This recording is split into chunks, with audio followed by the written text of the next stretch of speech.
Okay, so continue course and the fourth lecture, and as we agreed, it will be in superset.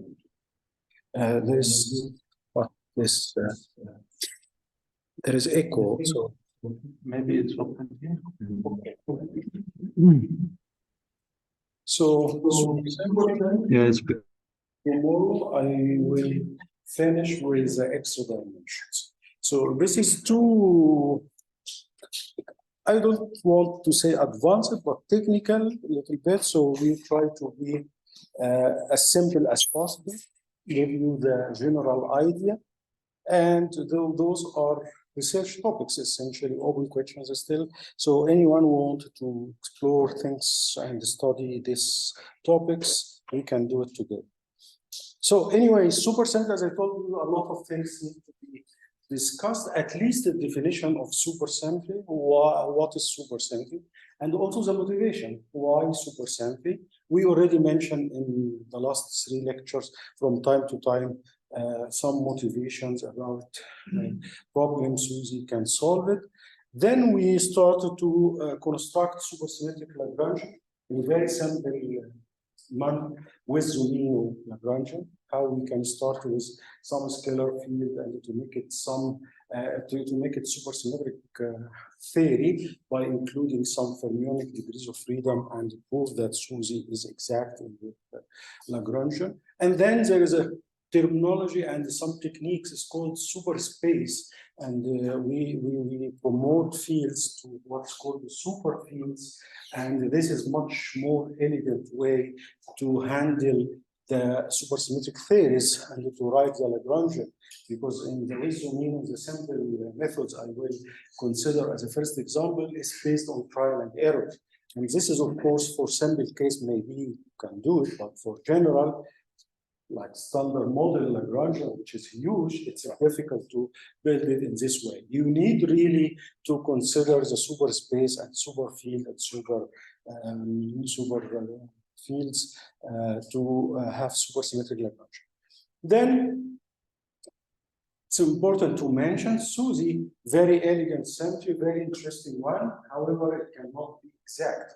Like the gauge symmetry, for example, of the weak interaction, it cannot be exact because W boson should be massive. Here also, we will see that supersymmetry cannot be exact, because if it is exact, the electron and the super partner of the electron will have the same mass. Super partner of the electron will be scalar. So scalar electron we never found in the nature. So we have to break it to split these masses and to make the super partner of the electron, for example, or super partners of the quarks much heavier than the original particles. This is what's called supersymmetry breaking. And this is the problems so far we faced in supersymmetry. Everything is clear, everything is wonderful, except supersymmetry breaking, because we don't really have a viable and successful mechanism that we can use it to break supersymmetry. And to create this splitting and then to determine the mass of all SUSY partners. For that reason, we have, you will see that we have kind of assumption that this should be broken. We don't know how to break it. We try to use some arguments here and there to say, okay, there is some terms in the Lagrangian could contribute in this symmetry breaking or supersymmetry breaking. Unfortunately, those terms could be up to 100 terms, which is huge. And then there is another assumptions that maybe there is some universality and we reduce 100 to 4 or 5 parameters on. So there is assumption here, and with 4 or 5 parameters you change, you get the result, different results and so on. And this is what makes SUSY models less predictive than the situation before, including the SUSY breaking sector. And this is the reason why we failed so far to tell the experimentalist, look for the SUSY partners at this mass or at this range, because there is a range. Or you change the 5 in the simplest scenario, 4 or 5 parameters. In the non-minimal scenario, as I told you, could be up to 100 parameters. So you can imagine anything can be obtained in this case, and it becomes less predictive. So SUSY breaking, scenario or the way of breaking supersymmetry is still open question and one of the relevant really issue in the particle physics. And this linked the supersymmetry with even other theories like supergravity and superstrings, because we cannot really break supersymmetry in just a frame of global SUSY and MSS standard model. If we have time, we will assume this minimal scenario. It's called soft SUSY breaking scenario. And then we will analyze, we will talk something about the spectrum of minimal supersymmetric standard model. Hopefully I can have time to show you the Higgs in this MSSM. It will be similar to the two Higgs doublets, because here we need two Higgs doublets, and the Higgs sector will be almost the same. Other SUSY searches at LHC and so on, lightest SUSY particle will be dark matter candidates. So I will try to go quick, because I wanted to show you at least this issue of the dark matter in supersymmetry to prepare you for the discussion in the conference next week. So let us start quick. Yes. So the breaking of supersymmetry is to distinguish the particles in the central nodes that we detect and the superparticle. So as I understand, if we have a... Can we wait until we come? I will show you now the construction, the particle and the support partner, and then how they are related and how they are different, and the issue of their equal masses, how to break, and why they are equal masses when supersymmetry is exact. I have to convince you that this is not assumption. This is really naturally from the construction of the supersymmetry or from the generators of. Let me come to this point, and then we see if it answers your question. So what is supersymmetry? Supersymmetry is one of the symmetries that we use in physics, and we know that symmetry in general has, we all the time from the first day we said symmetry play very crucial role in particle physics. So supersymmetry is a special kind of symmetry. Apart from it relates fermion to boson and boson to fermion, and now it tells me that what we have seen that standard model mainly was based on fermions. Quarks is fermions, spin half, leptons, neutrinos, all this are fermions. And the only fundamental particle was like, exotic particle was the Higgs, which is a fundamental scalar. And for that reason, people was in doubt that we have really fundamental scalars or not. And then now we discover there is a fundamental scalar, which is a Higgs, but only one fundamental scalar so far. Why one? We will see. Maybe in two Higgs doublets, you will have more than one. But anyway, now we understand there is two types of matter. We have it in the standard model or in nature. Fermions and bosons, spin 0 and spin half. And spin 1 will also catch boson. Okay? So all of this looks like different particles. You remember yesterday in SU2 and SU5, I was giving you the 24-dimensional, and it started with a vector bosons of the SU5, and I told you, look, 24 also can be representation of some scalar, but they are different. This is vector transform under Lorentz with some symmetry transformation. Scalar is invariant, but can be also in 24 because this is what we called SU5 and the scalar and the vector that we mentioned yesterday. This was really the internal symmetry. SU5 is a kind of local gauge symmetry, is kind of internal symmetry. Internal symmetry in the sense that you do not change space-time. For you make the transformation for the field for the same x. You don't change, but space-time transformation like Lorentz, Poincare, or translation, you are changing the space-time x to x prime. Rotations, for example, x prime, lambda, mu, x, and so on. Boson and fermion, since the spin is intrinsic angular momentum, so it is related more to the space-time transformation. So supersymmetry is really, since it relates these two things, change one to the other, it's really kind of a space-time symmetry, not just the internal symmetry. Okay, and this is for that reason we consider or we define it as extension of Poincare group. It's a super Poincare group, super Poincare algebra. For that reason, I always telling you that supersymmetry is not just like SU5. We invented, we get, okay, try SU5 because rank 4. Maybe SO10, rank 5 and quotes as well. But this is really if you want to extend the, and there is a theorems before supersymmetry is discovered, there is theorems, it's called Coleman-Mandiola. When you read about this, people try to see the maximum symmetry we have it in quantum field theory or in standard model. They said, okay, Lorentz and Poincare in one side and internal symmetry, local gauge transformation in one side, and they are not really interacting with. So supersymmetry came really to show that no, we could have extension of Poincare to super Poincare mathematically extension by adding, you know, kind of fermionic generator. This fermionic generator, what we call it Q alpha and Q bar alpha bar.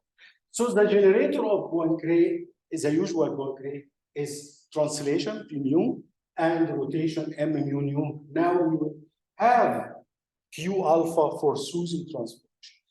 As I told you, there is a mathematical background for this extension.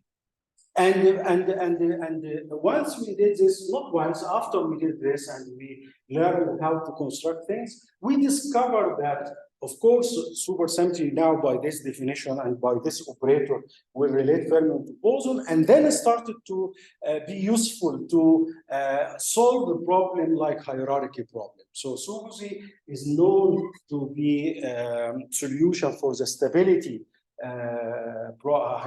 hierarchy problem between weak and blank scale. Also, I told you the lightest SUSY particles, a neutralino or whatever, could play a role of dark matter.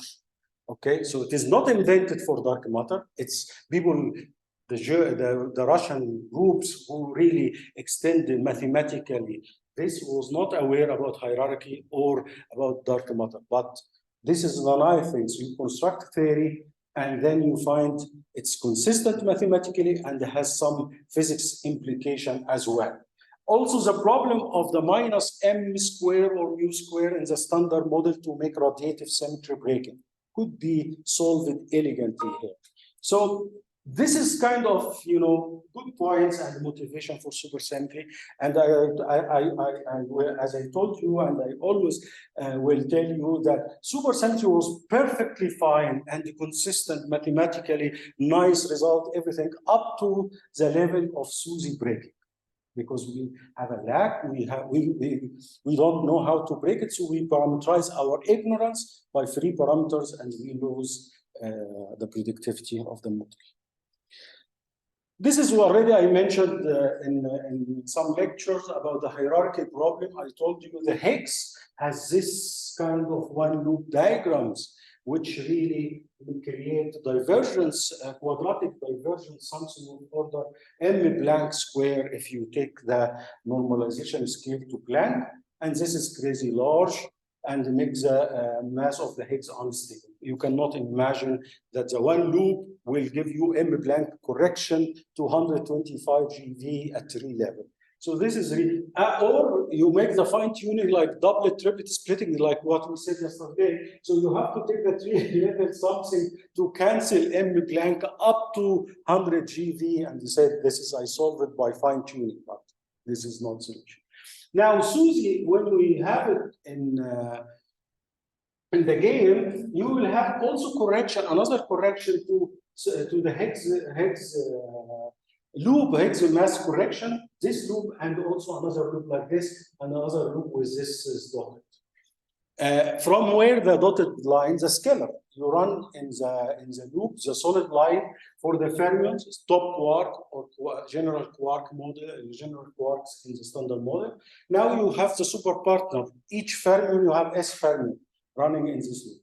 And as I told you, without supersymmetry breaking, this will be identically in the mass. I will show you this is why now. And the coupling is the same. So this is fermion running in the loop. People calculate loop in quantum field theory. They know there is some minus sign in the loop when we have fermions, and the scalars we don't have sign, minus sign. So these two cancel, and the radiative correction will be cancelled and give you 0 results at SUSY exact limits. Then we said how we want to break supersymmetry. This is now the first conditions. When we break supersymmetry by our not by our hand, but by our cooking scenario, we need to be sure that we do not create, we break it and separate these things from each other to allow for quadratic divergence anymore. Otherwise, you lose everything. You allow for some correction from these two diagrams. Quadratic will be cancelled, but logarithmic maybe remains. So again, first condition, when you break supersymmetry, to guarantee that the hierarchy problem is solved in the sense, not cancel, loops cancel each other, but the net results, the outcomes of the loops would be at most logarithmic to be consistent with the radiative correction of the electrons and other things. And this is the case, we are doing this. But the important that when SUSY is exact, the radiative correction completely cancelled and we don't have any hierarchy anymore. Okay, another motivation, the gauge coupling. I told you in the standard model, without any gut models and so on, you will have no unification and you will have two couplings meet in one point, but not the three couplings. This is the RG running of the standard model gauge groups, gauge couplings. Now, once you include supersymmetry, nothing else. And you don't need to specify fortunately, you don't need to specify any SUSY breaking sector.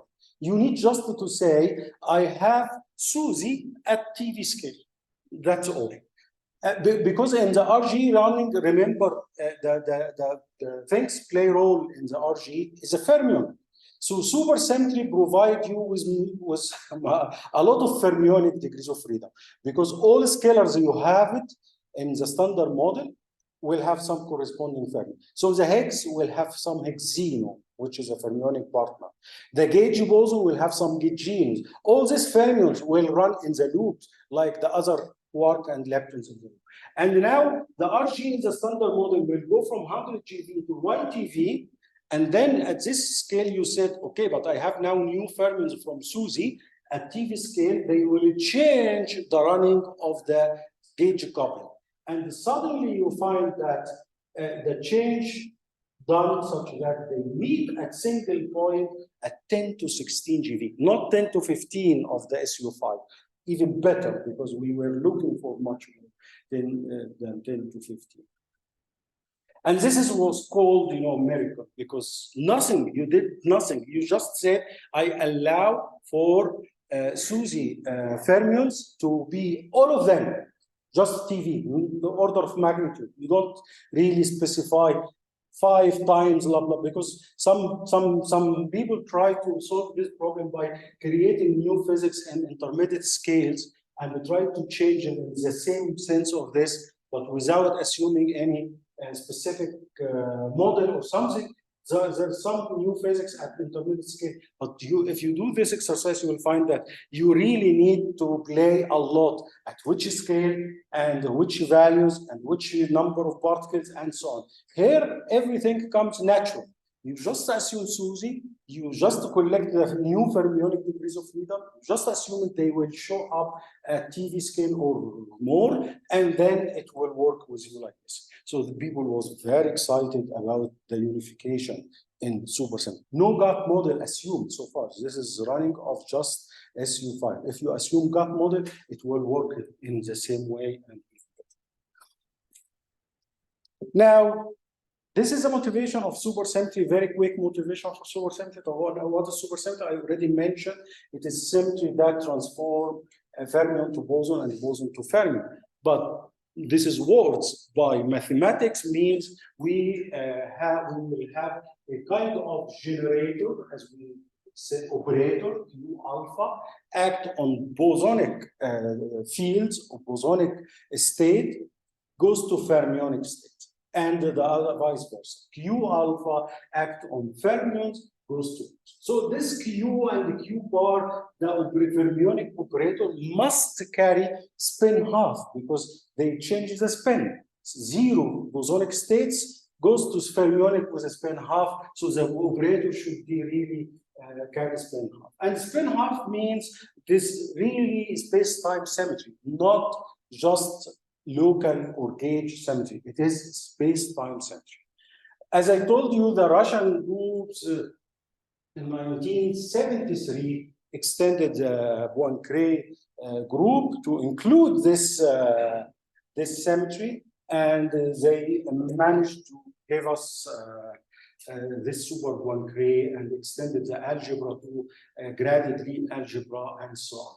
So in quantum field theory, let me remind you that we have the external symmetry, space-time symmetry is a translation. X mu goes to X mu plus A mu, and Lorentz transformation. I would say also the discrete symmetry, parity, and the time reversal. All this is a space-time. This is continuous symmetry in space-time. The others are discrete. Now we should really include supersymmetry as well as a space-time. Then also I told you internal symmetry like the gauge symmetry, SU3 cross SU2 cross U1 or SU5 or whatever symmetry you are considered, flavors, blah, blah, blah. All this is internal symmetry. Internal in the sense they do not change the X coordinates. You transform the field, you remember psi goes to psi prime equal phase shift e to I alpha psi. Psi, this is it changing for the same point, X. You do not really change X in making this transformation. So for that reason, we call it internal.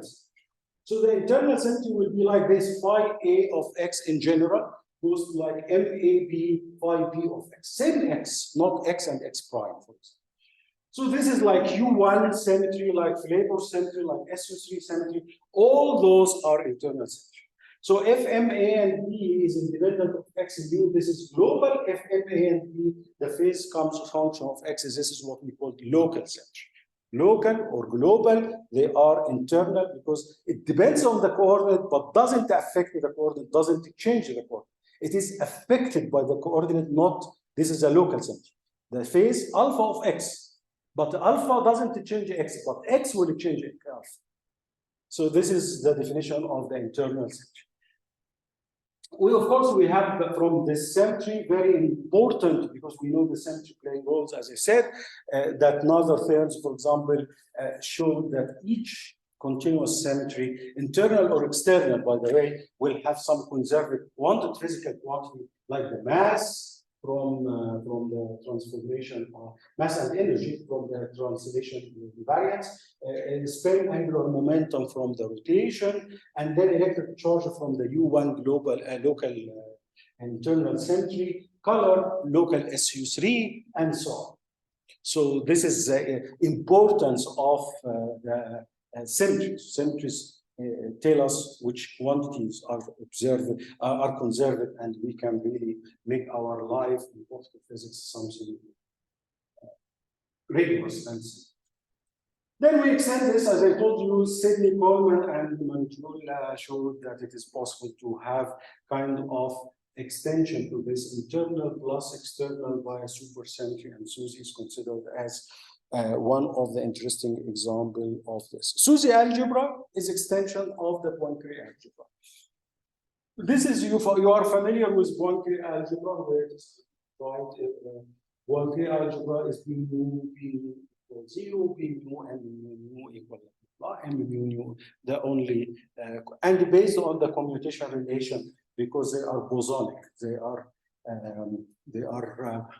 bosonic, and then you define the commutation. But now, if you have fermionic, people study quantum field theory. When we study Dirac fields and so on, we use anti-commutation relation for fermionic operator. So here we have here fermionic operators, so we have to use anti-commutation relation between Q alpha Q. If I use commutation relation exactly like psi and psi bar will identically vanish, but because they are anti-commute, then they vanish. But the anti-commutation is a way to define the algebra in this case. So we have Q alpha, Q beta, anti-commutes equals 0.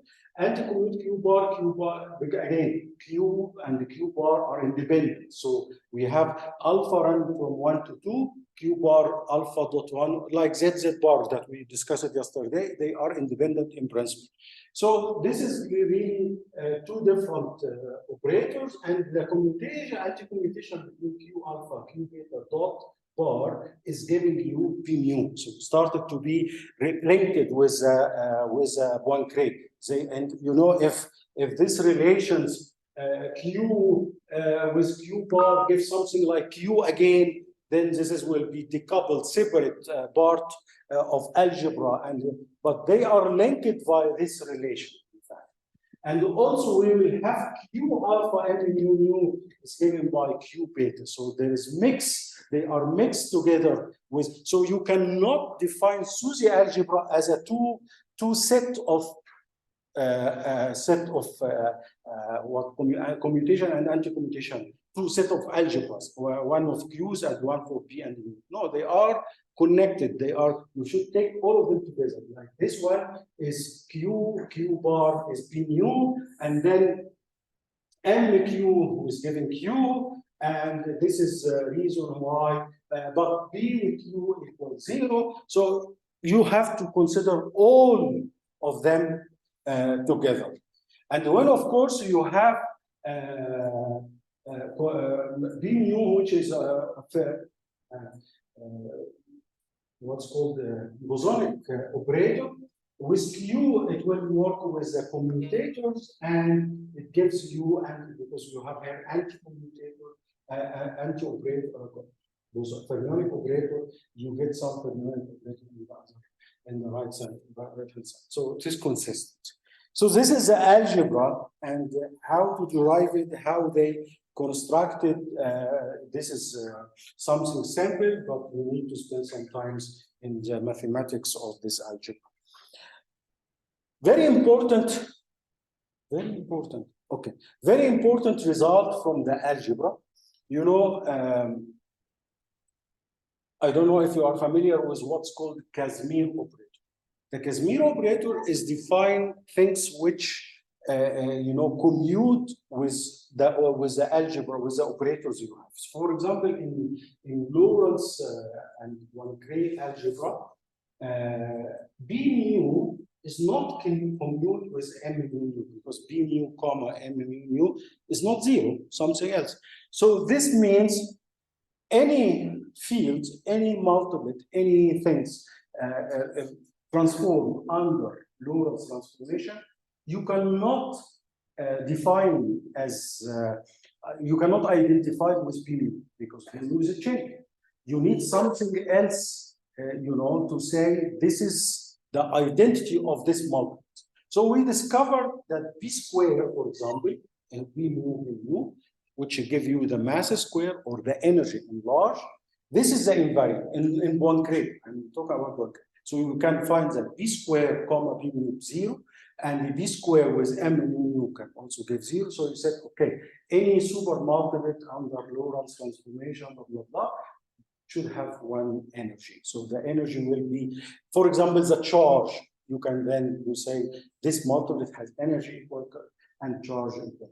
Angular momentum is not, but total angular momentum square is yes. This is, we call it Casimir. Okay, so we need also, when we extend the super symmetry and super algebra, we need to find the Casimir operator to know the super multiplets now in this invariant or invariant or constructed by super space, super symmetry. What is the quantities that will remain, like us? Your name is defining you, my name is defining me. So the energy defines this state. The angular momentum defines that state. Remember when we solve the hydrogen atom or whatever, we have some quantity to solve. J, energy of course, and then from J square, J times J plus 1, but M is different from minus J to plus J. M is not really what quantity that it is Casimir operator or fixed for all the states. So this is exactly what we are doing to do now. B square was fine with all angle with one crane. Now we need to check with SUSY. So we add two operators, Q and Q bar. So we need to check B square with Q alpha, B square with Q bar. But we know it is 0. So B square will be also remain 0. And this is very good news because this means B square is a Casimir operator. And then the eigenvalue of the operator B square, energy or mass, will be common factor for all. What I mean by common factor? Any particles will be in this multiplet will have the same mass because they have B square. Q doesn't change energy. So this means if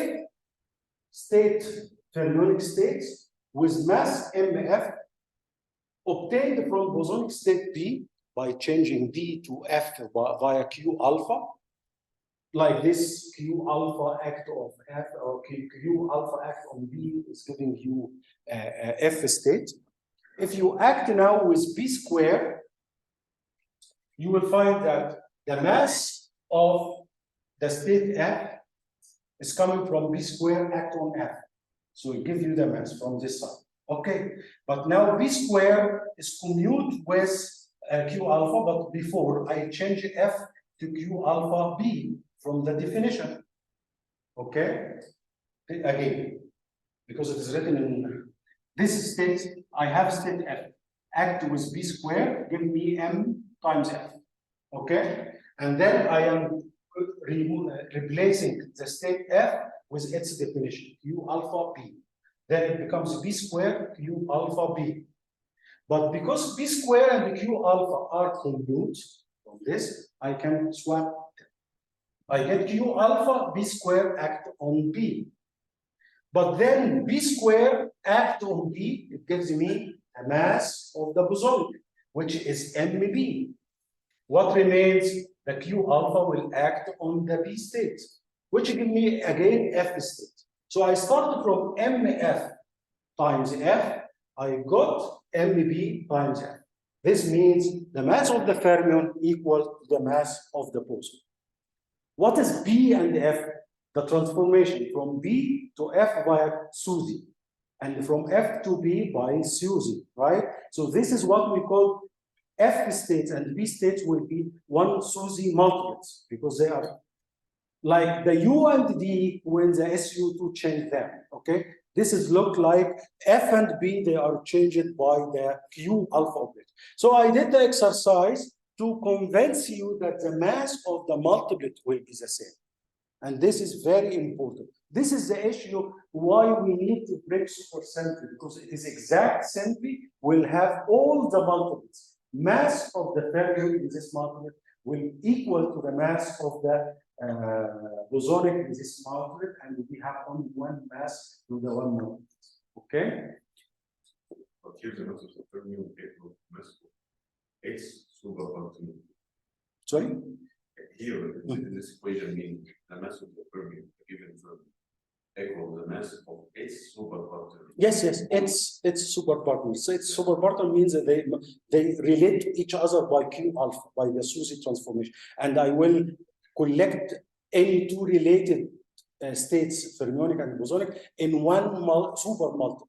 So the super multiplet now, we don't need to say this particle in the super multiplet has MF and this particle has MB, because you just write F and B in the super multiplet, and you know down in the index of the multiplet you call it M, and M is gone for both. Like again the multiplet in SU2, when we have the same hypercharge, we have Q, which is U and D, and the outside we write the hypercharge -3/5, 3 or I don't know whatever, and this means both particles will have this number. Okay, so now we are trying to tell you both particles, fermion and the boson, in one SUSY multiplets will have the same mass. Okay. These are about SUSY. So the supersymmetric, I understand, as a combination between the external and internal. Right, so we can. But at least now we are talking about external, because we are changing we are changing the spin, and the spin is really external. On the point. Yes. So in general, and mathematically speaking, can say that the supersymmetric group, and for example, we have external and internal symmetry like concrete group colors. We consider them as subgroups of more general group, which is a combination which we call supergroup. I agree, but not only some of the Poincare and internal, but we extend the Poincare itself. We extend it to super Poincare, because Poincare itself doesn't have Q alpha and Q alpha Q bar alpha bar. So we extend it first, and then we talk about the link with the internal. But I'm trying now to show you how to extend the space-time symmetry from Poincare to super Poincare. And this super Poincare is still external. External, of course.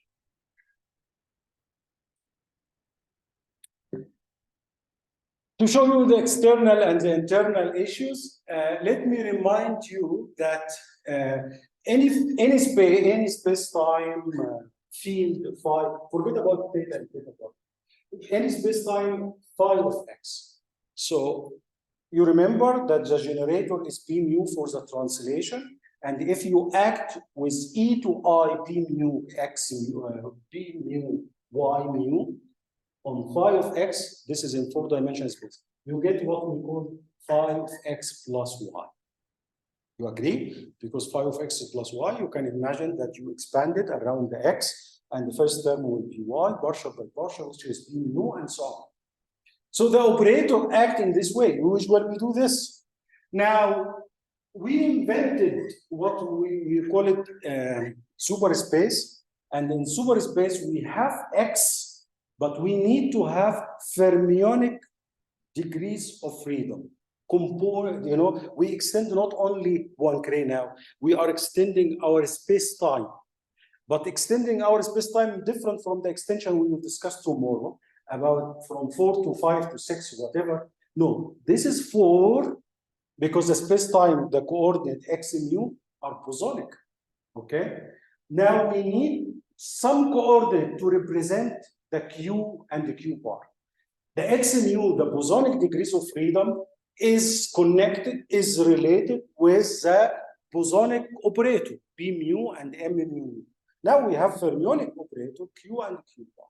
So they invented extension of the space-time with another 4 degrees of freedom, theta 1, 2, and theta bar 1, 2, another 4 degrees of freedom, but they are bosonic.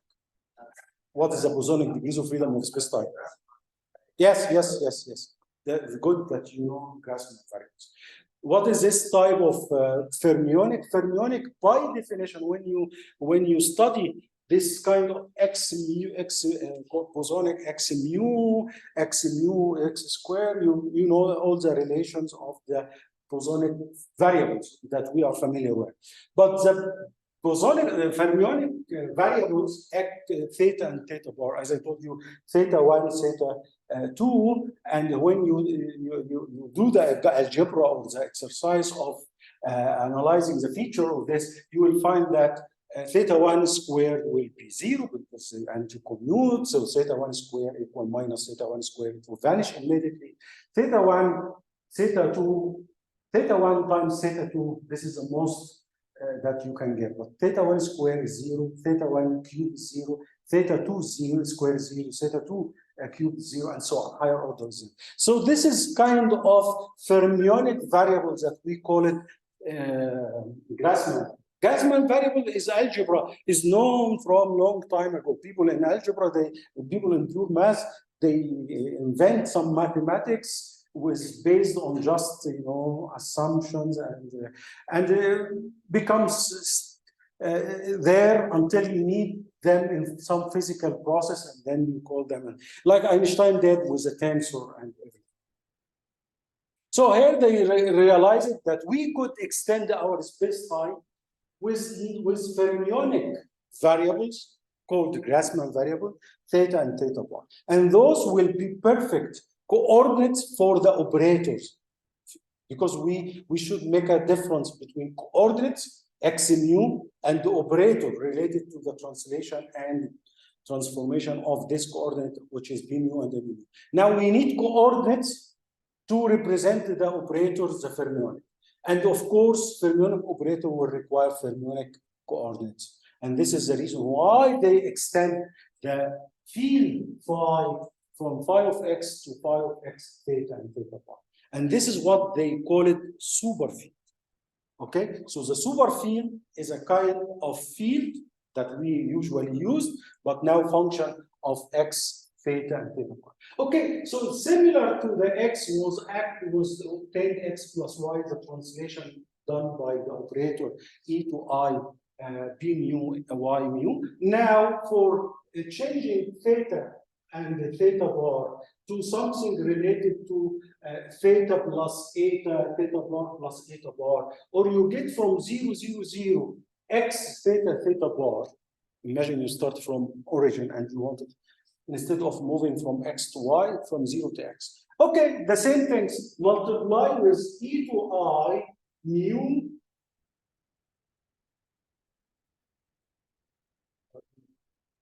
I don't know why I make it from x, y, 0, whatever. Anyway, e to I, just e to I b mu x mu. This will take you from 0 to x. And now we will have e to I theta q to have you from 0 to theta.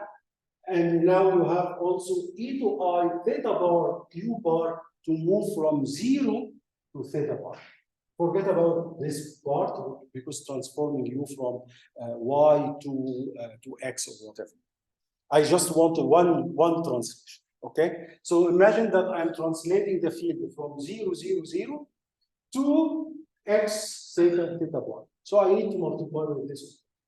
It has an operator b mu x mu. Now theta q, theta bar q. Without theta and theta bar, I would not be able to construct this exponential e to I something q. Q is fermionic, should really be multiplied by fermionic components or fermionic coordinates theta, so that I can define the exponential and I can expand it and I can show you that now it is moving from this point to that point, or from x theta theta bar to something like x plus y theta plus eta theta bar plus eta. Okay, so this is because people usually have a problem with the superspace for extending the space-time with this Grassmann variable. How we can see, how we can, x, y with that we know, x, y, and z are time. Now theta, okay, this is could be mathematical track, but the point now, the construction is consistent. You know, the math usually give us some framework consistent to study, to work, and to get result, to prove it that the physical consistent. And maybe nature is, you know, who said the gauge symmetry is a real construction for weak interactions? This is our invention, SU3 cross SU2 cross U1. It works, it gives us some result, but maybe in another world, since we have parallel universe, maybe in another world, people invite something else to describe the weak interaction. But for sure, they will have MW, ATGB, 90GB. They did it in some other way, we did it in this way. So mathematics, usually you take it like, you know, framework. Who knows? I don't. Who said Einstein theory of gravity is right? It is right because we discovered the outcomes and but who said this is gravity must be described by curvatures, and this is the way Einstein handle the gravity. Maybe it is graviton and the propagation of graviton and the quantization of graviton and something difficult that we try to do right now. Anyway, so I don't want you to be scared from considering Grassmann variable non-commutative, or sorry, it's called the anti-commute coordinator beside the space-time. Okay? You do this analysis, you discover very important transformation and result of this transformation. that in supersymmetry, you are within superspace. It is just a translation, in fact. Supersymmetry is just translation in superspace. You just translate. Let me start with the Grassmann variable, since supersymmetry is affecting this. So theta will go to theta plus xi, and the xi or eta is another fermionic degrees of freedom. You shift the Grassmann variable theta by zeta. And theta bar is theta bar. You see, theta and theta bar, transformation of theta and theta bar is not included, do not include any x. So our four-time coordinates does not really, four-time coordinates do not really affect the Grassmann variable or the SUSY coordinates, space-time. While now x mu, it goes to x plus a mu. This is the standard translation. And now you get extra piece in the translation of x. It comes from theta sigma mu zeta bar, because theta changes theta plus xi. This they rule now as a this fermionic times fermionic gives me some bosonic, and this part will be like a shift in the space-time translation. And this xi sigma mu theta bar will be another shift for the space-time. So the space-time will be affected by the coordinates x mu. It will be affected by the SUSY transformation in the Grassmann variable, while the Grassmann variable is not affected by this x mu transformation. So imagine that I do b mu only transformation. So I get x mu a mu, and I do not get any change. If zeta is 0, this will vanish here, and this will remain intact. X change, but theta no. Imagine that I don't have translation. A equals 0, but I have translation in the fermionic degrees of freedom, zeta and zeta bar. Then theta will be changed, theta bar will be changed, and the x will be changed. A 0, but this term will contribute. Okay, not fair. That one is affected. This is the way things came out. Any questions up to here? This is the SUSY transformation.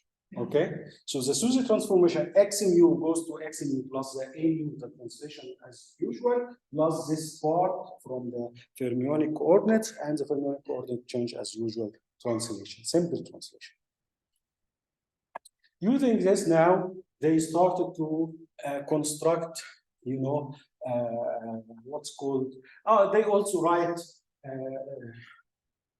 differential form of the operator. P mu is just partial by partial mu, but Q alpha is not only partial by partial theta alpha, but has also contribution from here and this. And you can take this and check that they satisfy the algebra, and now you may define covariant derivative similar to partial alpha plus this term and so on, and you get similar algebra. Sometimes it's quite useful, the covariant derivative.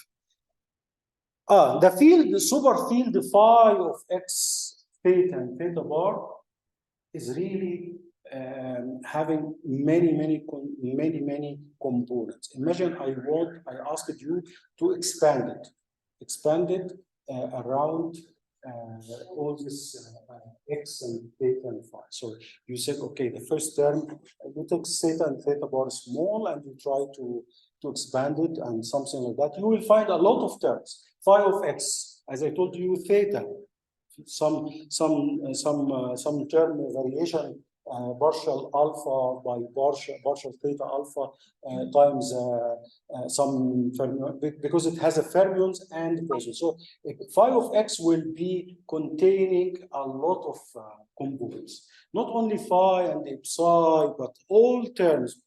I should have expression,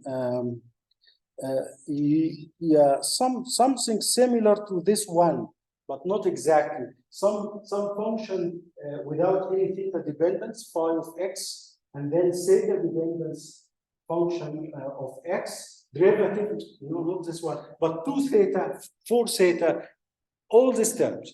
And fortunately, you stop because higher order, higher power of theta will vanish, but it's still too much. Let me try to find, this is an example, but with some assumption, but I at least give you, so this is something function of x, and then chi is spinning, multiplied by theta. This is now bosonic, it gives a superfield.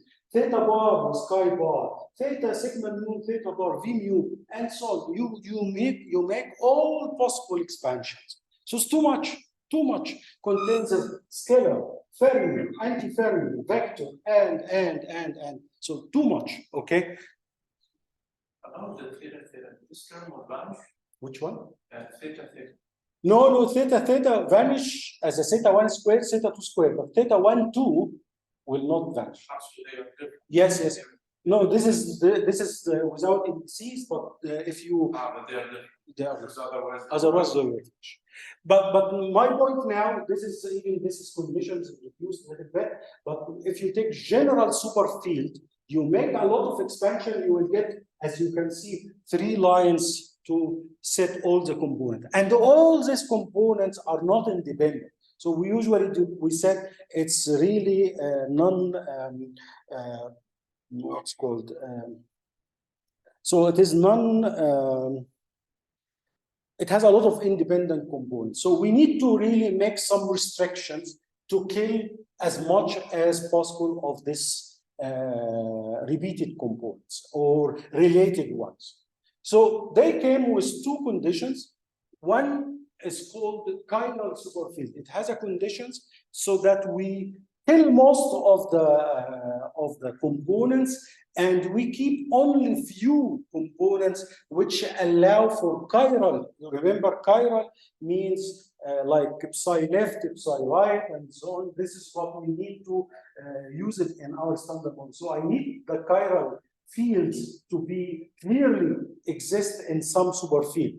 So they said, okay, let me take this condition, d alpha dot bar acting on the superfield equals 0. This is will define left-handed chiral field or superfield. And if I act with d alpha phi of x will be 0, this is will give me right-handed chiral superfield. A lot of things you need to do it by hand, but let me just go and tell you this phi of x, which was 3-4 lines, will end with this simple expression. Phi of y, I also reduced x theta bar because theta bar will vanish under this condition of chirality.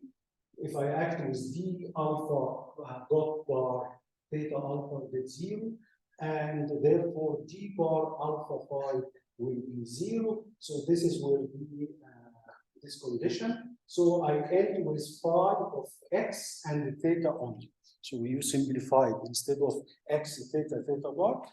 First step, you simplify it to just 2 components, y and theta. But remember, y is defined in terms of theta and theta bar. So I didn't write. No, here it is. Y is x mu plus I theta sigma mu theta bar. So you make this redefinition of y, then you can write everything in y and the remaining theta. Anyway, simple way to write it, and you find simple result. You find just scalar phi with y plus theta psi plus theta f. And we discover that phi is really, of course, scalar because it's not multiplied by theta, so it is normal scalar. Psi is Fermi because it is spin-off, because theta is a spin half. And then theta f should be scalar. We discovered that f is not new scalar, but it is just function auxiliary. When you do the field equation, you will find no dynamics for the f of y, and you get the equation as an algebraic constraint. You take f and you replace it in the Lagrangian in terms of phi and psi. So it's not real degrees of freedom, okay? And you end only with phi and psi. So if the Higgs here in phi, you will have a new components for the spinor partner of the hex. This is what we call the hexene. So the electron, where electron will leave? Electron will be in psi. And then there is a new phi, which is a scalar partner of the electron.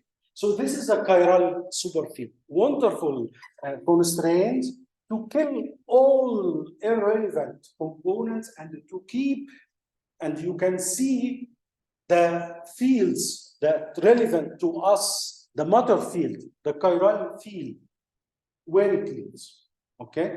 And this is a transformation of each of them. Too much? Okay, the transformation of the scalar, if you make the transformation with zeta, like theta transformation that we did before, you will get phi goes to psi. And you get, of course, psi go to phi, partial mu phi times zeta, but also in terms of the f. And the f goes like psi partial mu.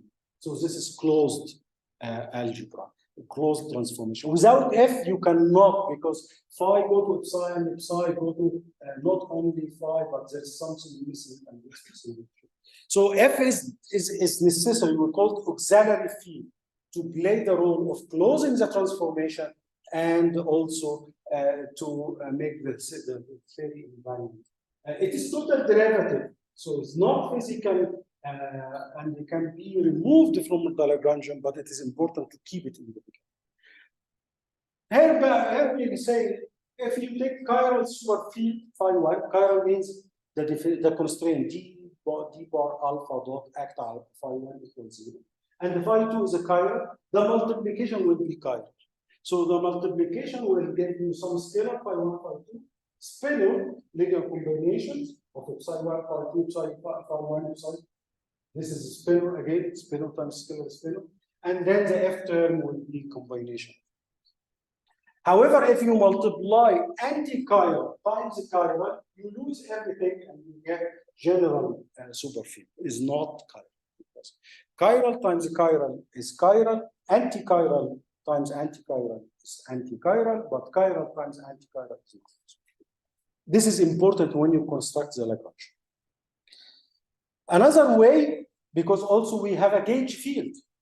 So you with a condition of chirality, you killed even the vectors. So you kept only chiral fields, which is required for the matter. What about the gauge? We define, or they define, another constraint, the reality. Okay, so if you said I ask is a superfield, I ask for superfield, V or phi equal V dagger. This is a condition. Will reduce the degrees of freedom, will reduce the freedom of the superfield to this expression. In this expression, you will find that there is a vector field here.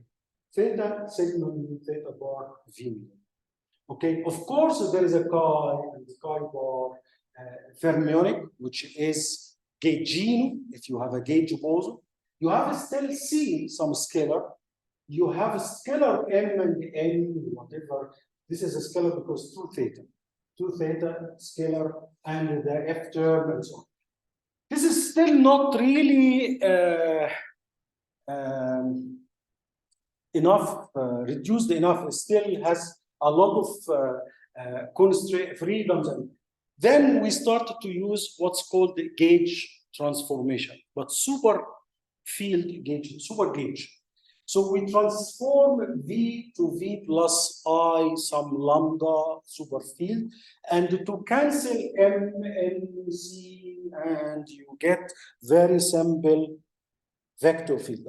V goes to V plus lambda, lambda dagger. This is the super field gauge transformation. Why it's called super field gauge transformation? Because on the component level, you will find the vector field in the capital V will transform like partial V nu plus partial alpha of X from this lambda minus alpha star from the lambda dagger.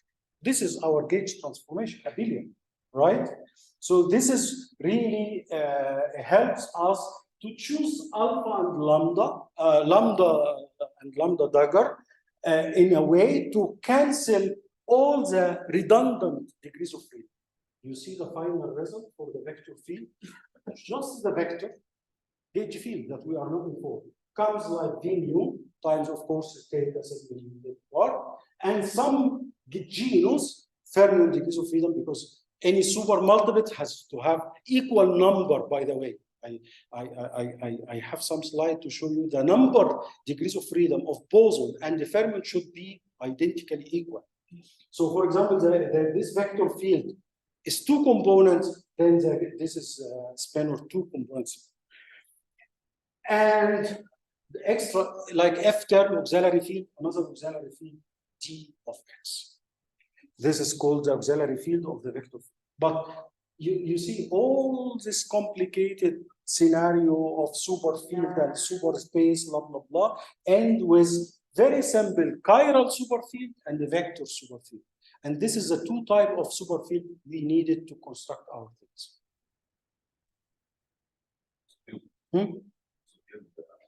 Super field would be Fermi.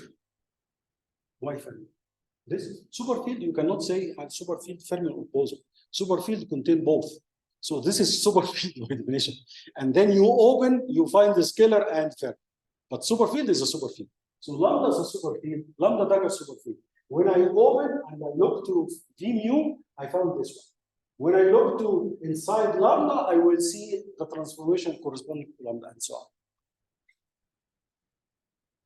Now we can really go and calculate and construct our Lagrangian. The simplest Lagrangian, as I told you, let me start with the domain. Let me start with this simple L mu phi, partial mu phi, partial mu phi. Okay, this is a scalar. To make it easy, now I don't use a. I wanted to show you how important the super space and the super field.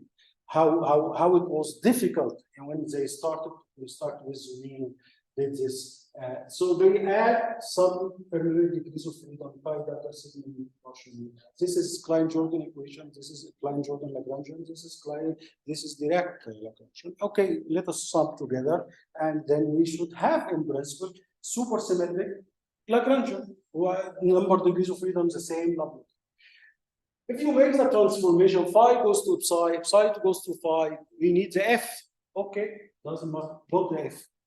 And then they put the f, and you should put the f to be of dimension 4, because the Lagrangian should be dimension 4 to be renormalizable, blah, blah, blah. Okay, so you put it f dagger f. This is for simple, and in fact, to discover this, they did explicitly the transformation. Phi goes to partial, I don't know, partial, this delta zeta phi as we did. So this will be the Lagrangian. Is it okay like this? Yes, in this case, the Lagrangian is invariant. And now, if you wanted to add mass term or interactions, now you extend it to this term squared for Yukawa, and now you will have mass term for chi, and the Yukawa phi, chi I, chi j, and this is the self energy, phi I, phi j, phi k self energy of the scalar field interaction. So they constructed in this way, but after supersymmetry, we found that this Lagrangian now can be easily obtained from this super field. You have chiral super field, chiral times chiral is chiral, but chiral times anti-chiral is not chiral. Therefore, we don't have just theta and y, but we have theta and theta y. But the invariant term, which goes like total derivative, the d term in general, is coming from 2 theta to theta y. So we are saying, okay, let us have phi dagger phi and take the highest components, which is invariant by definition as a total group. The super field, chiral, any linear combination is chiral, take the highest f term, which goes like partial mu. The transformation of the f term is total derivative. And in the Lagrangian, you want total derivative to guarantee the invariance.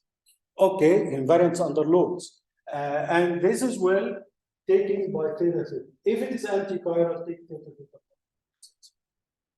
You start with the superfield, you construct any linear combination called superpotential W. Any kinetic term phi dagger phi, you take the component theta square, theta bar square for the kinetic term, theta square from the superpotential, and then the outcomes will be your Lagrange. You don't need to worry about which term I add and which term I transform, you check this is invariant, there is something missing. And once you take this, as this example, phi of x, this is the one I was telling you, it has a huge combination. This is phi of x theta theta bar without, I think without chirality assumption or chiral, but in terms of x instead of theta, whatever, phi of x psi f, and this is variation of partial u phi, partial u psi, partial phi. Okay, this is phi of x. I think this is chiral superfield, but in terms of x and theta, instead of theta and theta bar, instead of just y, you take y and you replace it in terms of x. Yes. What confuses me is the theta bar. So we assume because here what confuses me is that I don't have contracted indices or something. That's why I always think theta so theta squared. No, to make it simple, put the indices. To know exactly what. But let me just give you this example. Okay, this is I wanted to show you. This is superfield. It is really chiral, but instead of the simple form that we wrote y comma theta, and y has a x plus I sigma theta bar, take y, put it in x because we write the Lagrange in terms of x. So it gives me this little bit longer, but still controlled. It has only psi and phi, as we can see, psi and phi, because any chiral field, I told you, contains only phi and psi. And the f term, I remove it by partial u phi of x, which I told you total derivative, right? Now, this is phi. Now, we'll have something similar called the phi bar, phi dagger. And the kinetic term, I told you the kinetic term is phi dagger phi, take theta, theta, theta bar. What I mean by taking theta, theta bar? What do you mean by? We have no time to go in details, but this is lessons from Grassmann variable. Maybe our friends knows that the Grassmann variables, you know, the integration looks like variation in our space-time. So when you integrate over d theta 1, you differentiate, again you differentiate. D theta 1, theta 1, you get 1. You integrate over d theta 1 for identity 1, no, you get theta 1 because you integrate. Okay. Without the integration of d theta 1 d theta 1 alone give you theta 1. Give you the 0. You give 0 because they like the differentiation. I said. This is the integration. So when we build the action or the Lagrange, in fact, we are in the superspace. You need to integrate d4x, d4 theta, or d2 theta bar. Okay. So d2 theta. This is what I wrote here. d4 theta phi dagger phi. So I know that d4 theta will kill this term. Imagine I multiply 5 times phi dagger. Will kill all terms except the one which has 2 theta bar. For that reason, I'm saying this notation of the integration, you can simply replace it with this taking theta square, theta bar square. Yeah, so this is like kind of a trick, this integration over theta to cancel all the terms that doesn't have theta. Yeah, for that, since we know that, so I'm just making the story short instead of telling you integrate and you, no, I am telling you go and get the term theta square, theta bar square. And for the W, for this W, it is only has theta, not theta bar, because this is chiral superfield is not anti-chiral, So it goes and select only theta, which is because this is will have an integration d2 theta essentially. So cutting or getting the theta squared, theta bar squared from this term will give you something, this term multiplied by this term. Imagine that I have dagger, square essentially, square. So this term has 4 theta. This term has no theta. So when you multiply by dagger times this one, it's allowed. You take theta bar, you get a term like partial mu phi, phi dagger, partial mu phi, partial mu phi. You make integration by parts, you write it as a partial mu phi I dagger, partial mu phi, the kinetic term that we are looking for. And then from where again I can get 2 theta bar. This term, for example, has theta bar. It will be multiplied by its dagger, which is theta bar theta. So it will give me 4. So again, I will get something like this one. This will give me something similar to this one. So this is the reason why the factor 4 will be cancelled. Okay, this will be, I get the same term. Now let me go to this one. This one multiplied by this one. So here we have 3 theta and 1 theta is 4 theta. And this is will be psi bar times partial mu psi. Psi bar, partial mu psi. So this is like Dirac kinetic term. And what about these 2 terms? We assume that the other term will be theta bar according to because phi dagger, yes. So you get this terms and you are having really kinetic term for scalar field, kinetic term for spinor field, and this term f theta, and from the dagger theta bar. So you have 4 theta, you take f dagger, this one. So you complete the Lagrangian in this way. So this is the Lagrangian. You build it in terms of superfield. Not very easy, but much simpler than components. And you can generalize it as you want. Okay, interesting that the F term is a scalar, as I told you, is defined from the field equation with partial derivative of the superfield W, terms of the superfield substituted with the scalar, and this will be kind of a scalar potential essentially. So we call the sum over Fi that you have it square. If it is just F1, 1F, it's F mod square, or more than F, then you have sum over F square. This will give you the super potential, scalar potential V. And it's very easy now, because once you have the Lagrangian, you can calculate the scalar potential V without going to component and selecting the scalar from it, because the scalar potential means you are selecting all the scalar parts, scalar component. You need m squared phi squared, lambda phi cube, lambda phi power 4, and so on. You don't need to do component by component. You just take your W, which is written in terms of superfield. You make variation respect to the superfield you have, I, phi I in respect. You sum over all this. You replace the scalar superfield with its scalar component. You collect, you get the scalar potential. Okay, and this potential will be positive definitely because it is made from F mod squared. So now if F is 0, the scalar potential will be identically 0, and the no scalar potential, but okay. The minimum of the potential, since it is positive definite, so the minimum will automatically be around F equals 0. Positive definite. You have no minima except the 0, right? So this is the point. If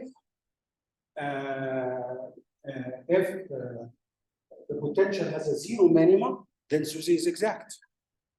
To break supersymmetry spontaneously, you need non-zero vacuum.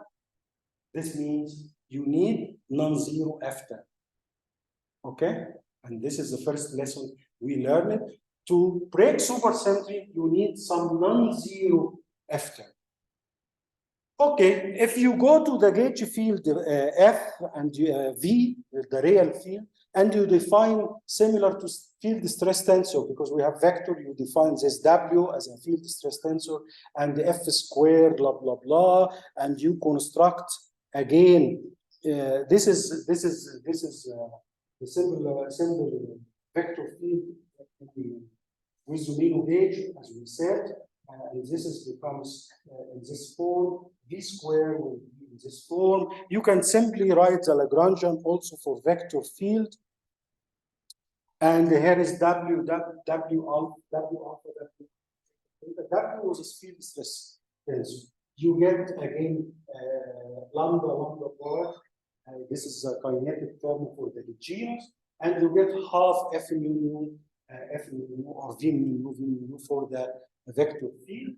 And this is extra term we have it, absolutely, FF dual. You remember in the QED or whatever, they said we could have also FF dual, not F square only so this comes automatically, as you can see. And again, you extract the theta square term. And you get here the potential will be in the auxiliary field. The auxiliary field is D and D square now, and D square will be V, the scalar potential, and again positive definite. So D equals 0 will give you the minima, and to have non-zero minima, the auxiliary field in the case of the gauge field D should be non-zero. So either to have F different from 0 or D different from 0 to have SUSY breaking symmetry. Okay, I will escape the non-abelian, but everything in the same idea. You construct whatever you want to give you the kinetic term. You take theta square, theta bar square, details of W and W square potential, theta square. You will see that this is at the end is giving me almost the Lagrangian for supersymmetric standard model, what we call it MSSF. And now, because we have chiral and the vector field work together, we make the coupling from this kind of, remember D mu covariant derivative, which has A mu coupled with a scalar field or vector field. This is what creates a ring. And now we have chiral, we have gauge field, and the SUSY vacuum potential, scalar potential will be D mod square, F mod square, sum over all F term and D term. Supersymmetry breaking, I already mentioned to you that we need F different from 0 or D different from 0, and if SUSY is exact, really the potential will be identically 0. How to solve? We try to solve spontaneous symmetry breaking by inventing some field where F term is different from 0. Unfortunately, it didn't work because usually we, for example, in the case of the F term, usually we have two scalars with one fermion. So you push one mass up, and the second mass goes even down than lower than the mass of the fermion. So you have S electrons. You can have one of S electrons mass much larger than the electron mass, and one is much lower. Doesn't work in this. There's a lot of trial to break it with F and E term, but nothing of those really was viable phenomenology, at least. In principle, in mathematics, yes, you can have some F term different from 0, give you V, but when you go and calculate the masses and the corresponding mass of this minima, it was not successful. So as I told you, we tried to find solution, and our Italian colleagues are smart. Usually the smartness, it helps, or maybe it takes you to the wrong directions. So there is a group of Delio and Saharo, I don't know who these two guys, I never met them, I think there was in 70s or something like that. They said, okay, look, you need these terms to break supersymmetry. You need some mass term for the scalar, different from mass of the genus, some mass term for the genus, and maybe about the triangular coupling like the Kawa coupling, but generalize it to coefficient of the scalar field and also the coefficient of phi, and the mass term, which is a coefficient of Gino lambda, and the mass term M0 squared. And then people said, okay, where we have plenty of masses, plenty of parameters. As I told you, if you count for all different I and J, you will find a lot of parameters. Then I think they or other people much smarter than them, they said, okay, let us take all Mij tilde squared to be equal and just call it M0 squared. How? Why? Just to simplify assumption to see the result. Let us see first how it works with just one mass. And if it is promising, then we can look later on about the serious. The problem that we forget that this is assumption, and we started to work with MSSM as M0, M1 half. They assume all this M3, M8, M1, M2, M3, just universal mass. It's called M1 half. And all this B is just B0. And all this A is just called A0. So people started to take it like this is the model, MSSM, M0, A1 half, and A0 and B0. And if you failed with those zeros, this means MSSM is in trash. The simple version, but really there is no any underlying. Well, when we studied supersymmetry breaking in supergravity, there is an example, very specific example that called minimal sugra, where you can get really universal masses. But this is not necessarily the case. But anyway, you need to understand not just universal or non-universal soft terms. This is called soft terms because they do not generate the quadratic divergence.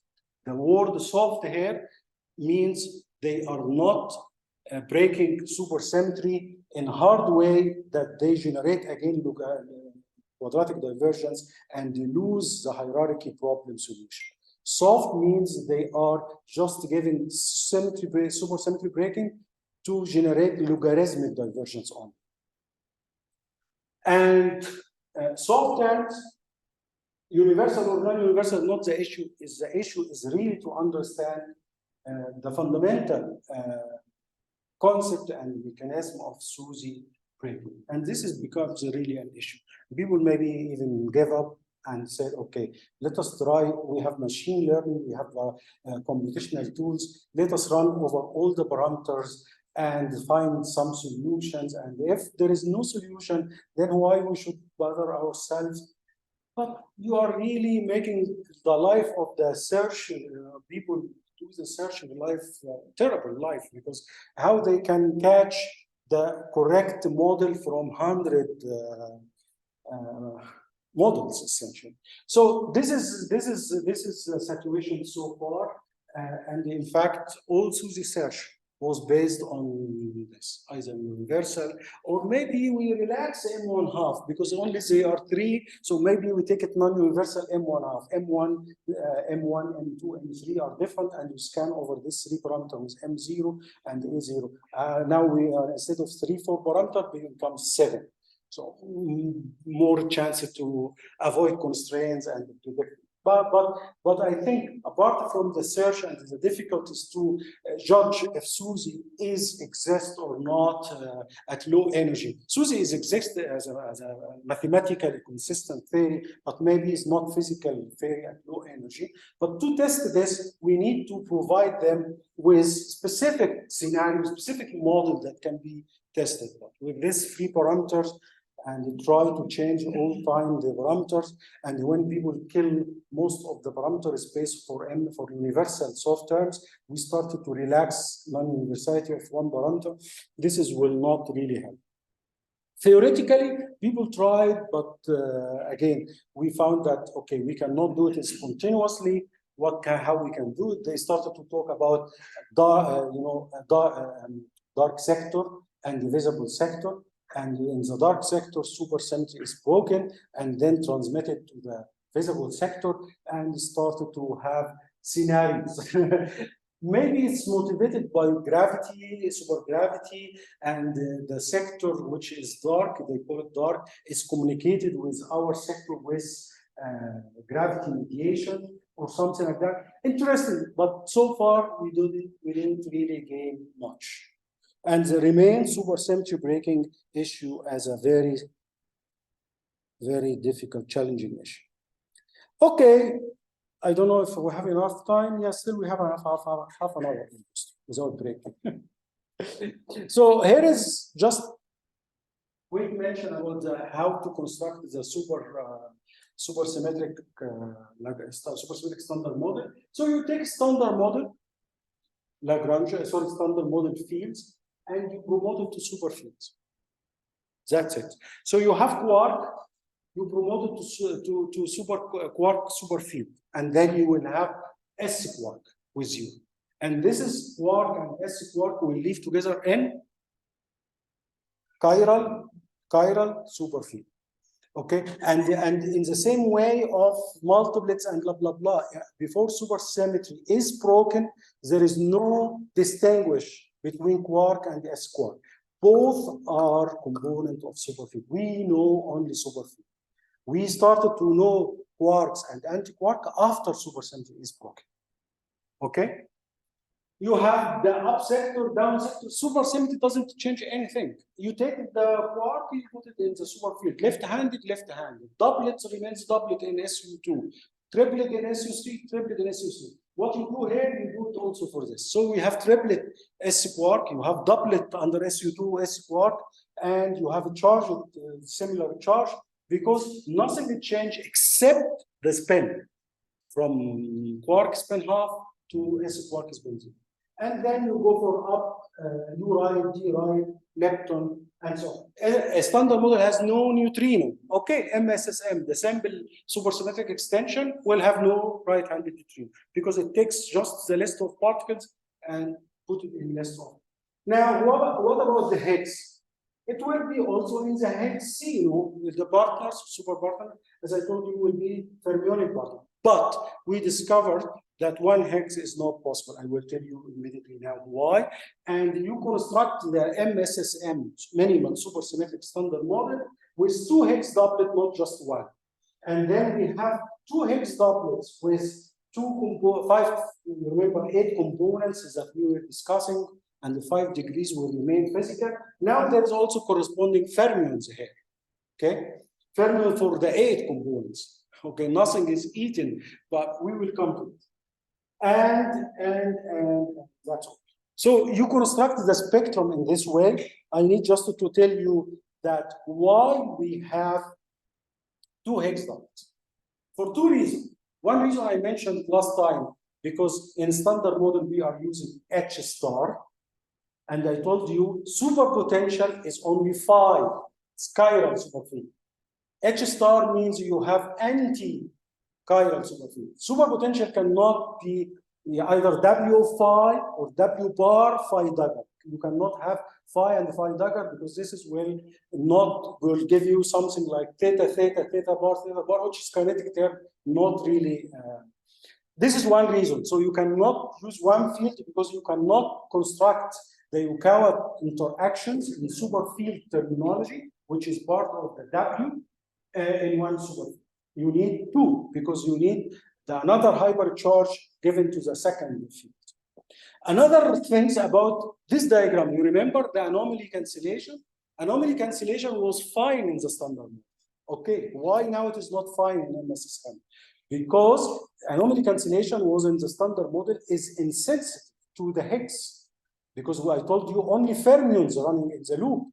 And there in the standard model, the quark and leptons, their charges, their interaction with all gauge bosons are perfectly fine such that you do the trace vanish all times. I think we did this for some example.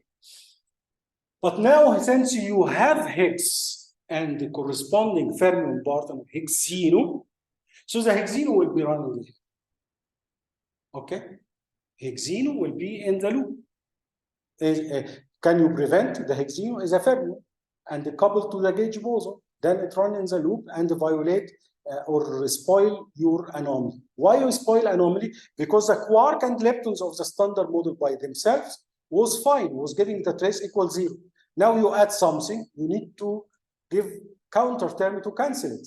Okay, so if it is just one hex and you get one hexeno from it with the specific charge of the hypercharge, it will not be cancelled.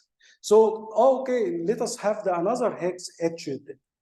We call it H up and H down, or sometimes H1 and H2, with two different charge, hypercharge, because H star was to have hypercharge -1 instead of 1, so you can build a standard model. Now we have H1 and H2, two opposite hypercharge. Now the hexeno of the H up and the hexeno of H down will cancel their contribution among themselves and keep the anomaly free intact as was in the standard. Okay, so this is the two reasons in MSSM we cannot work with one hex doublet. Okay, we need really two hex doublet to cancel the anomaly and to allow for all Yukawa interaction that we are looking for.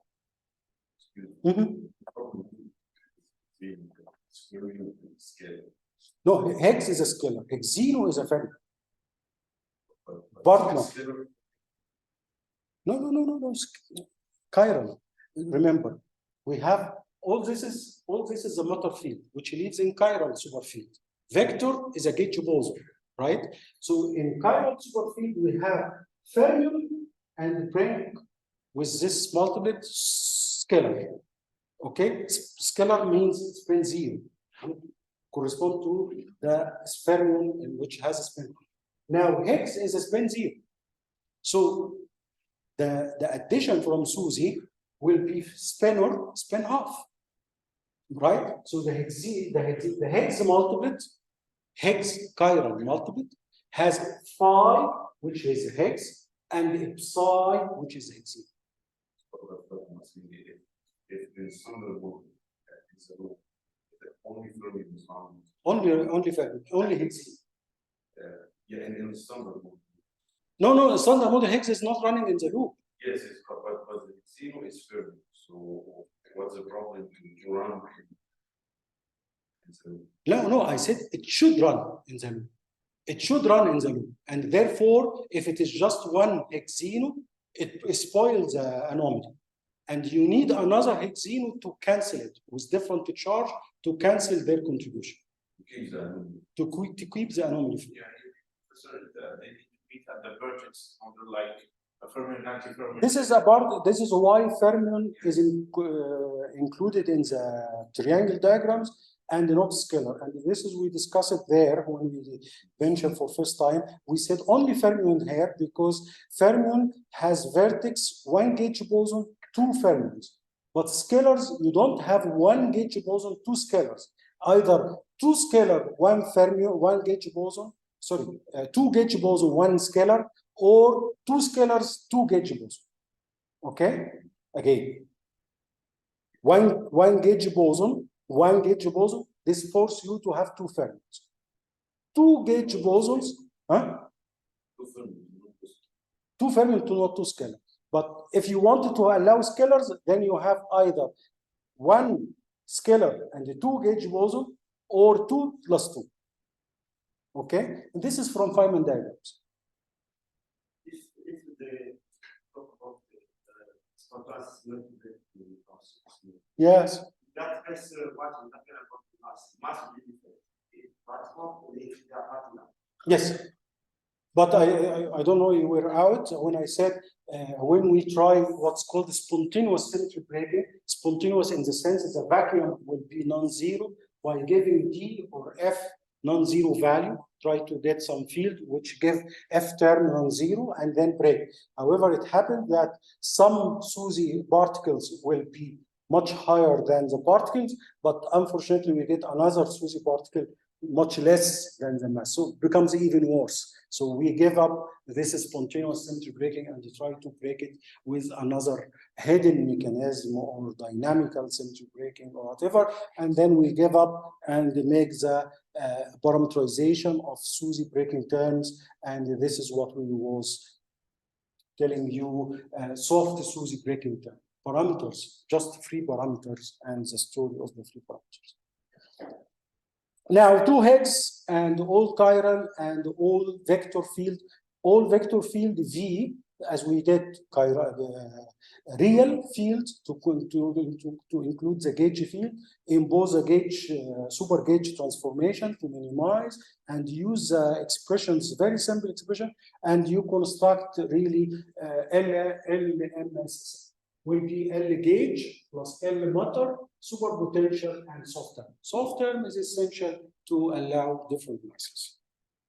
Soft terms, because we don't have mechanism, we just take soft terms.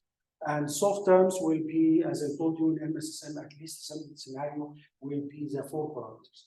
Here's the L gauge. When you construct and you collect theta, theta, theta bar, and so on, you get this usual Lagrangian.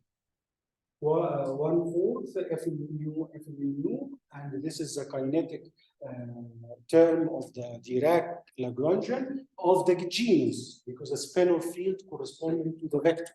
And this is a D term, which is auxiliary field. And the motor, as usual, we have phi, the scalar, psi, spinor, auxiliary field, and the interaction. Covariant derivative as normal, everything is fine, and this is a superpotential W, which defines essentially Yukawa interaction, but in terms of the superfield. So QUH, QDHB, and so on. You remember this H up, it was in the standard model H tilde. Now we have H up and H down with different hypercharge to allow for this term and this term as well. Okay? Okay? Here is an example. If I start with this term one, only one term of the top quark, you have Yukawa top, superfield QT, which is the superfield, chiral superfield contains the top quark and the S top, of course. And then the H up, the up sector for H, which has H and zero H up. And then the right-handed top, which has also right-handed S top. And this is the superfield. This is a symbol, just one term. Look how the superfield is powerful to give you all these details. When you take this term and you try to expand it in the component formalism, you will find all this stuff. Okay? Because you take the scalar from here, okay, take the fermion from here, the top. You need to have, this is like, you need to have theta, theta. This is superfield chiral. And you take from W, theta, theta. So remember, scalar has no theta. Psi, the spinor, has one theta. So you need to collect theta, theta. So you need to have two theta and one scalar, two fermions and one scalar. So if I take fermion from Q, this is a Yukawa couple, this is a couple. So if you take T from here, this means you pick up fermion, you get one theta. And then you get another T left and T right from here, you get theta, theta. Then you are forced to get from here the scalar, H. And this will be T left, T right, H with Yukawa top. This is a Yukawa coupling in the standard model. And this is a T left, C, H. But you can get the scalar from here. Then you are forced to get the two fermions from here. You get the hexeno from here, and you get the top C left from it. Then this is the one. Scalar T tilde, because T was a fermion, T tilde here will be S top, scalar. And hexeno, H tilde, don't confuse. Tilde, super partner.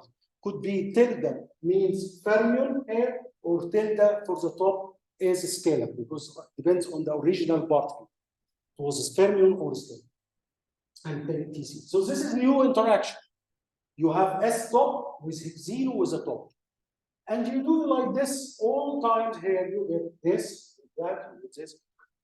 You get many things, many interactions. So you summarize this in this vertices. So this is the original vertex. We have top, H.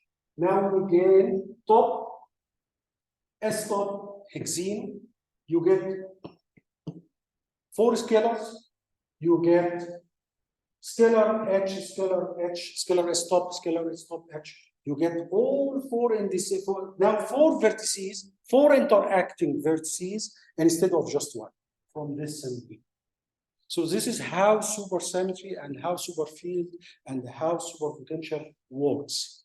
Okay, you take it and you, of course, we have to at some point to get the components, because this is what we will really calculate their cross sections and their decay and their search for this particle. Superfield in the beginning, it gives me very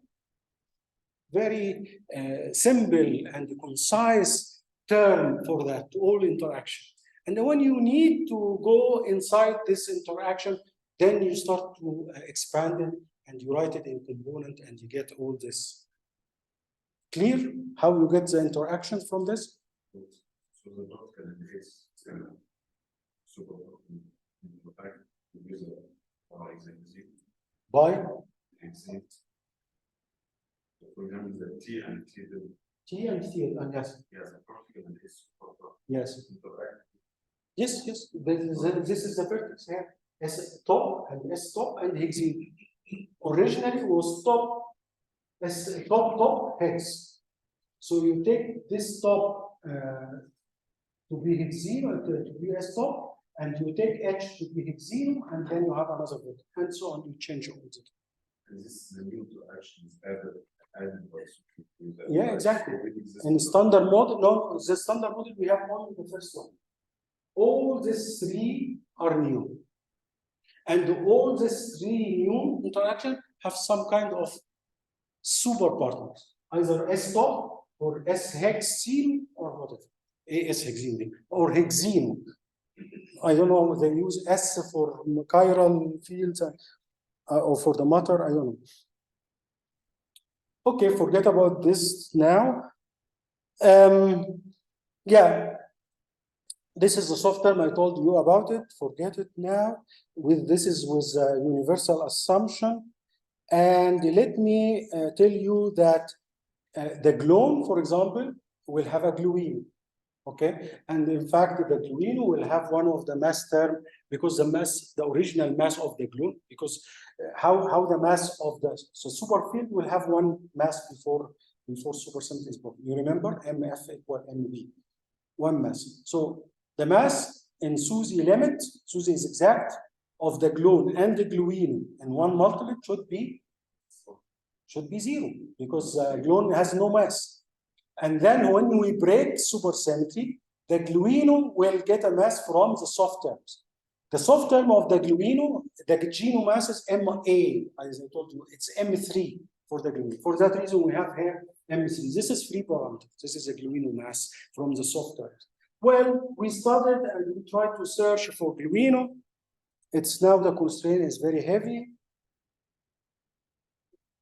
What happened?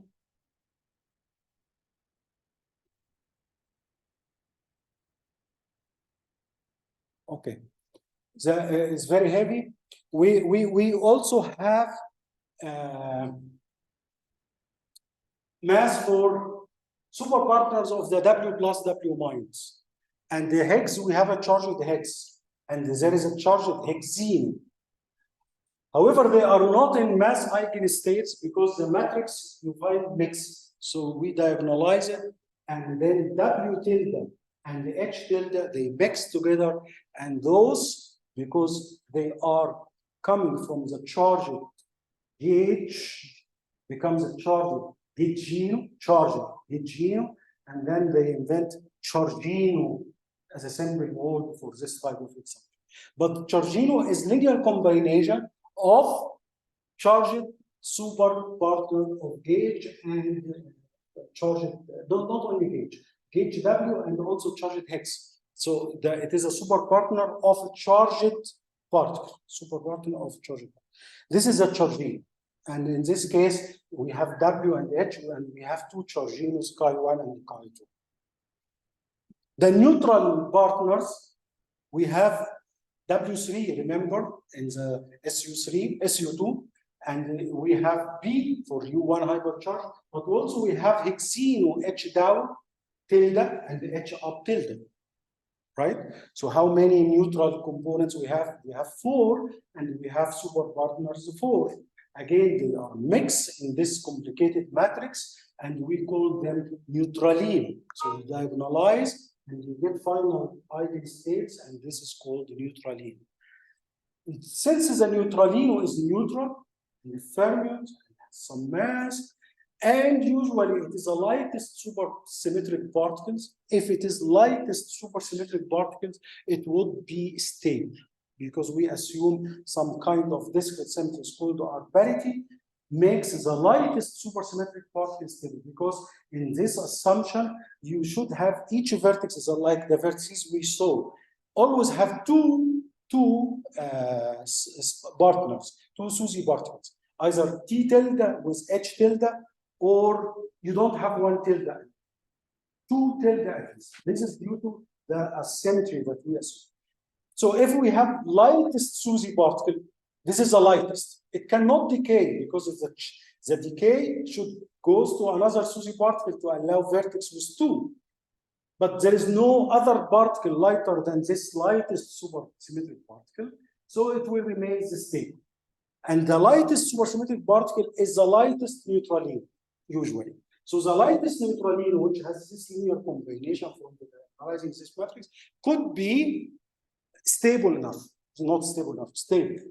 And then it can be candidate of dark matter. Same story for S quark, S lepton. The Higgs, since I am already running out of time, I already told you the Higgs, we have 2 Higgs doublets, 5 components, charged Higgs and the pseudoscalar Higgs, and now we discussed the neutral, super partners of the neutral Higgs and the charged Higgs. One of them goes to the chargino, and the other part goes to neutralino.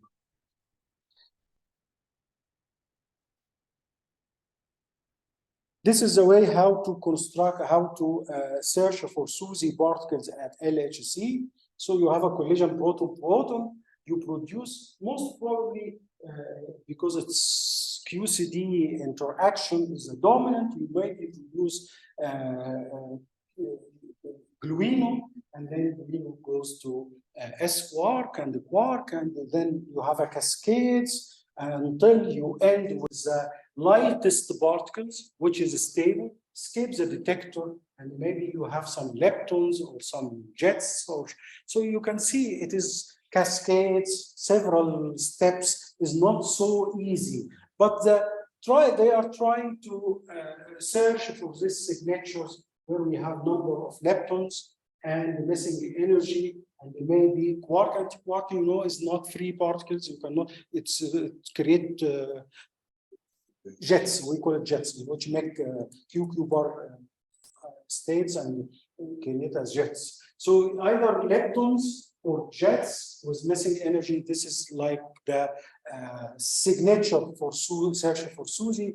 But I think without going into details, you can see how it is difficult, because really it goes via several steps of cascades. I think I will stop here. So far we couldn't observe, because I believe because it is not easy, and second point, because we are not having a specific and concrete example with specific masses to tell the people go and look for this.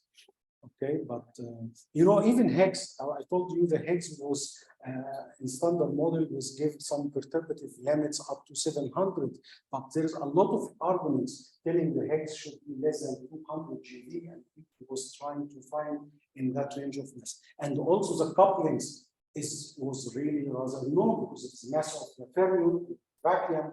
So things was somehow helpful to let the people search and find. But here it's really difficult. You don't know the mass. You don't know the exact couplings because the coupling sometimes depends also on the software. God help the experimentalists. Okay, so this is a very quick overview about supersymmetry. I tried in the first part to give you more impression about how rigorous and serious and mathematically consistent theory. Honestly, SUSY breaking is an open question and very important issue if we want to have a decision. But people also prefer that we receive or we get a decision from the experimental. Okay, good. Now they have machine learning and they can scan over 150 parameter or all. Okay, we are waiting. But in general, SUSY is really interesting extension of our symmetries. And I think many people in our community think it's pity if the nature will not consider. However, it could nature consider, but at a very high energy. And if it is broken at high energy and end up with effective standard model, not MSSM, then we have no chance to check it. It will be remains like nice theory, mathematically, super field, the right things in closed form, blah, blah, blah, but at low energy is not existing. Dark matter, as Marcel was saying, maybe this is cosmology. Hierarchy problem, okay, come on, this is fine-tuning problem, and we can leave here. I don't know. So we will see with next this round 3 at LHC, and then we will have high luminosity LHC run, and they are maybe now also FCC. So hopefully within a couple of years or 10 years from now, before I retire, we will know the answer. Otherwise, we will try to know in the heaven. There is supersymmetry or not, and at which scale. Okay, so please, if you have any questions, Murad and his colleagues on the online. Yeah, I have a question. Can you hear me? Go ahead. Oh, okay. Maybe I get it wrong, so you can clarify me that in the beginning of this lecture, we saw that any fields that we keep in a supermultiplets should have same masses, right? Yes, exactly. Yeah, so it means that if this is we from have the Casimir operator, if you were following with me, exactly. This is not assumption, but this is because B square is commute with all SUSY generators. Exactly. So, I mean, is this thing work experimentally? I mean, that if we have top quark, then S top. No. This is exact SUSY. This is we construct this exact SUSY. But once you break it spontaneously, hopefully, because we want to break it by the vacuum. So we keep everything on the Lagrangian level as a supersymmetric invariant Lagrangian, but the vacuum will break supersymmetry and generate the difference between the mass of the fermion and the scalar. Okay. No, yeah, thank you. Any other question? Yes, doctor, I have some question. Please go ahead. This question is far from this topic. I am a graduate student. I am working on chiral quark models like linear sigma model and non-linear chiral quark models. Okay, chiral sigma. Like sigma model. Is this topic is this topic interesting in the research?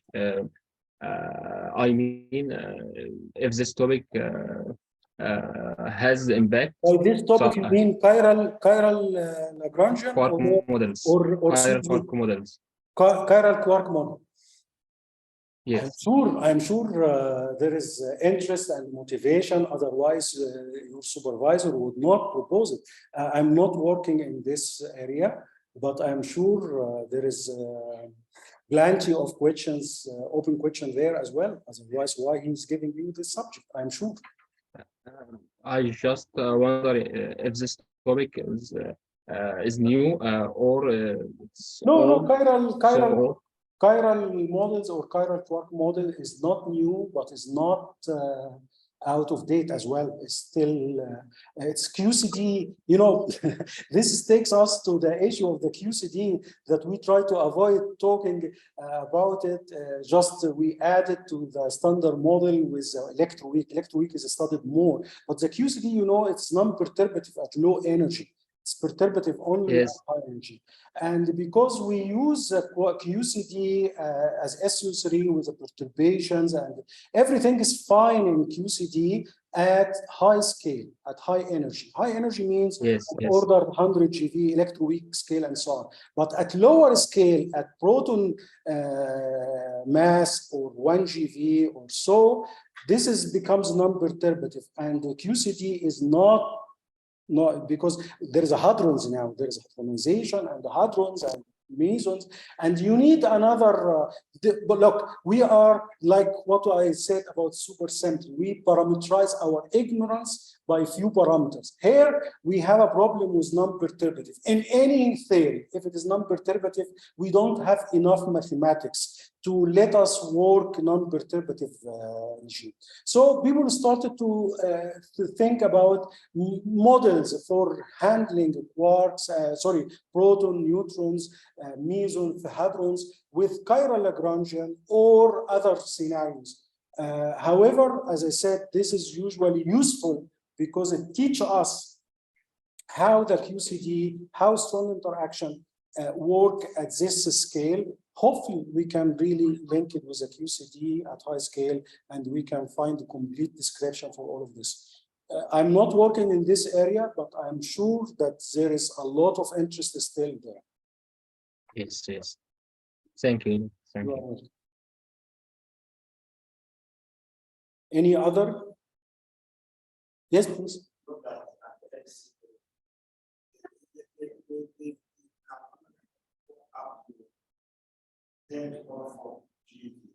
How can they produce 10 to what? 10 to what? 10,000. The energy or what? Ah, you mean 13 TeV? 10 to 4, yes. Yeah, but this is assuming, and as we hope to be, some of SUSY particle will be of order TeV or less. Okay. So if it is of order TeV, you start with 10 TeVs or 13 TeVs, 14 TeVs later on. Then in principle, you can produce particles with TeV scale. This is the problem. Now, if it is not just 1 TeV or few TeV, it's much higher than that, then we will not have a chance to probe it at LHC. And this is the case until now. We couldn't probe any SUSY particle. I don't know, this means it is difficult to probe it from the huge backgrounds in the collisions at LHC, or because it is its mass much higher than 1 TeV. When they go to FCC and we will have 100 TeV, then we will not have questions about the mass, because if it is not even observed with 100 TeV, then it is much higher, and then people started to not believe that it play roles in low energy physics and hierarchical. So far, still, it is possible to be of order few TeV, but it is difficult to observe it with this huge background. So all these quarks, all these things makes a lot of backgrounds and difficult to probe the signal from this.